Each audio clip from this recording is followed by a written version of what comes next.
To be honest with you, I didn't think I'd be making one this quick. But as I woke up this morning, Donald Trump has officially cut trade negotiations with Canada. Not trade itself, but we're talking the talks that decide our economy's next goals.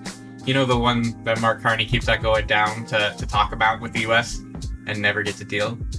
And believe it or not, this whole diplomatic situation started with a Doug Ford ad campaign.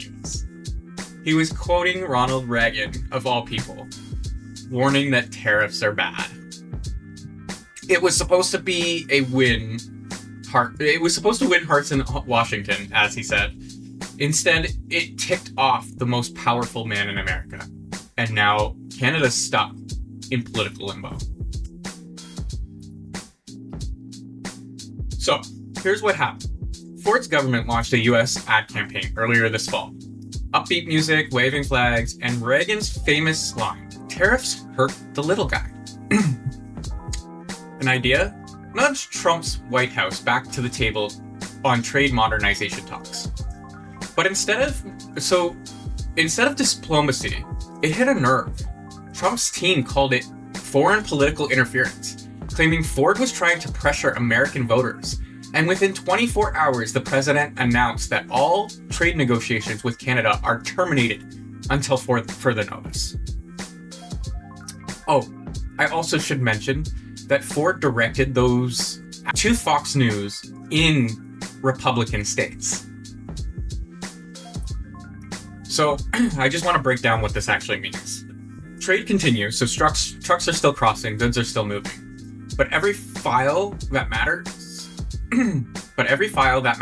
auto manufacturing rules, soft lumber, clean energy infrastructure, now frozen. That's billions in potential deals sitting on ice. And here's the kicker. Canada needs these negotiations more than ever.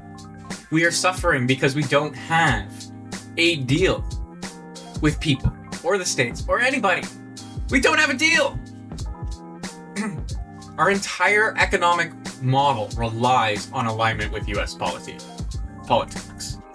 And when Washington stops talking, especially when we're trying to have these negotiations,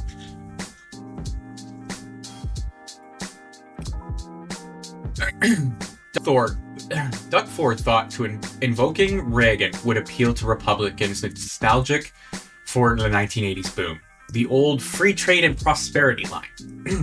But politically, it landed like a rock. Reagan might have been anti-tariff, but Trump's 2025 presidency has been built on tariffs.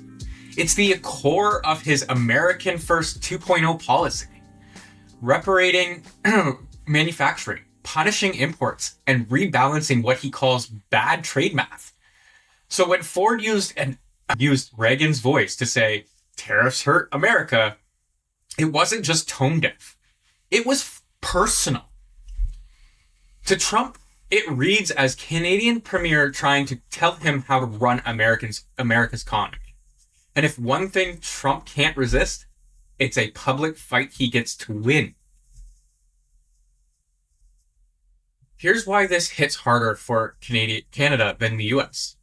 75% of our exports go south. US trade with us, on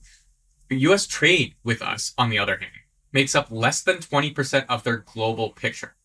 We rely on American access. We rely on American leverage. Our premier and prime minister are making it seem like they're no longer a viable trading partner. They are. We just need to stop doing things that go against their best interest. Which makes sense because it goes against our best interests as well. So now Trump's team knows it ended negotiations for now. It freezes the progress that we're without tanking markets. It puts pressure on Ottawa without hurting US voters. And it sends the message. You don't get to lecture the United States about trade, even with Reagan's ghost. Like, this was a pretty powerful statement, I think. And I don't even know where to go from here.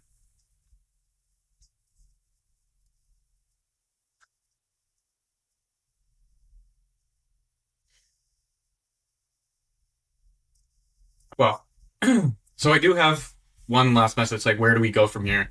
So first off, we are setting a stage that we need to put a strategy in that doesn't depend on the states. But at the same time, we also need to understand that we have sectors that aren't needed because we have a reliable trading partner. Like, this is the stupidest thing. I don't even understand. The US is a reliable trading partner. Reliable. Just because they want to change the terms of the deal to make it better for both of us doesn't mean it's wrong. It means we need to stop tying ourselves down to the industries that we don't need.